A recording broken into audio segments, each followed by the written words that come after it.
সুপ্রিয় অষ্টম শ্রেণীর শিক্ষার্থীরা, আশা করছি তোমরা সবাই ভালো আছো। ইতিমধ্যে আমি তোমাদের হিন্দু ধর্ম বইয়ের কাজ 1, 2, 3 এর উত্তর দিয়ে দিয়েছি।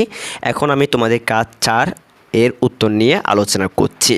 কাজ 4 বলা হয়েছে ধর্মীয় বিধিবিধান সম্পর্কে জানি ও দলগত কাজ। এটা একটি দলগত কাজ। জন্মদিনে একটি সামাজিক উৎসবের উপলক্ষ। এরকম দিনে হিন্দু ধর্মাবলম্বীরা কিছু ধর্মীয় রীতিনীতি পালন করে।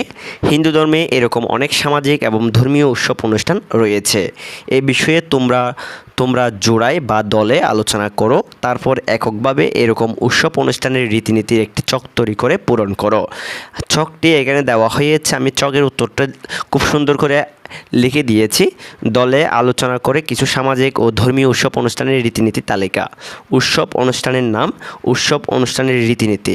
উৎসব অনুষ্ঠানের নামে প্রথমে দিয়েছি রাখি বন্ধন। এর রীতিনীতি হলো রাখি বাঁধা, মিষ্টি খাওয়া, আর একটা হচ্ছে উপহার দেওয়া।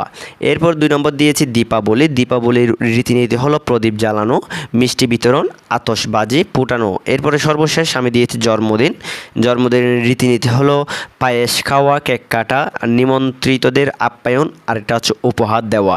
এ হলো তোমাদের ছক 4-এর উত্তর। আশা করছি এই 4-এর উত্তরটা তোমরা অত্যন্ত ভালো করে বুঝতে পেরেছো। সো সবাই ভালো থেকো, সুস্থ থেকো। সবাইকে অসংখ্য ধন্যবাদ। আমাদের চ্যানেলটি সাবস্ক্রাইব করে না থাকলে সাবস্ক্রাইব করে রাখো এবং তোমাদের কাজ 5-এর উত্তর লাগবে কিনা কমেন্ট করে জানাও।